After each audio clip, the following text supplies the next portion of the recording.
Hello guys, চলে আসলাম আমের চাটনির রেসিপি নিয়ে। তো চলেন শুরু করি।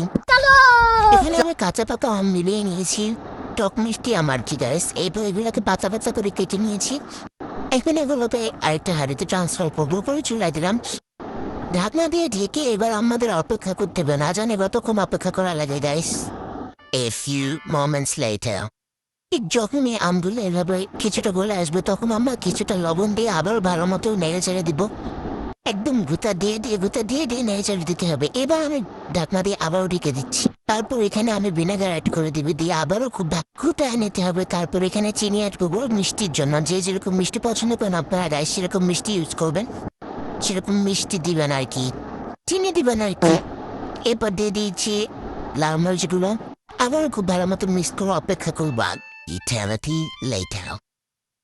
মিষ্টিটা একটু কম হয়ে গিয়েছিল গাইস, তাই আমি আরো কিছুটা পরিমাণ চিনি দিয়েছি। দিয়ে আবার ভালো মতো মিক্স করে নেবো। মিক্স করতে করতে দেখবেন আমাদের চাটনি অনেকটাই রেডি, কারণ আমটা একদম গলে গিয়েছে এবং পানিটা শুকিয়ে গিয়েছে।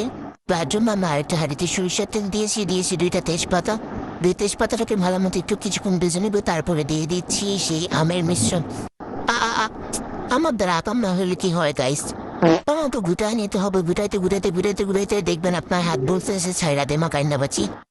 গাইস যে উপকরণটা মিস করছি সেটা হচ্ছে 5 ফোড়ন গুঁড়া। এটা কিন্তু অবশ্যই ব্যবহার করতে হবে। কোনো আচার বা চাটনিতে 5 ফোড়নের গুঁড়া দিলে কিন্তু এই টেস্ট খুব ভালো আসে, এবং এটা সবচেয়ে বেশি গুরুত্বপূর্ণ উপকরণ। খুব ভালো মতো মিক্স করে নিয়ে এই তো আমাদের আচার কিন্তু একদম রেডি। এটা একটু ঠান্ডা হয়ে গেলে আমরা সার্ভ করে নেব। গাইস তৈরি হয়ে গেলে খুব মজাদার আমের টক ঝাল মিষ্টি চাটনি। এটা কিন্তু আপনারা পোলাও বিরিয়ানির সাথে খেতে পারবেন। সেই মজা, এটা দেখে কিন্তু যে কারোর জিভে জল আসবে। আপনি অবশ্যই ট্রাই করুন, অবশ্যই আমাকে জানাবেন। তো টাটা।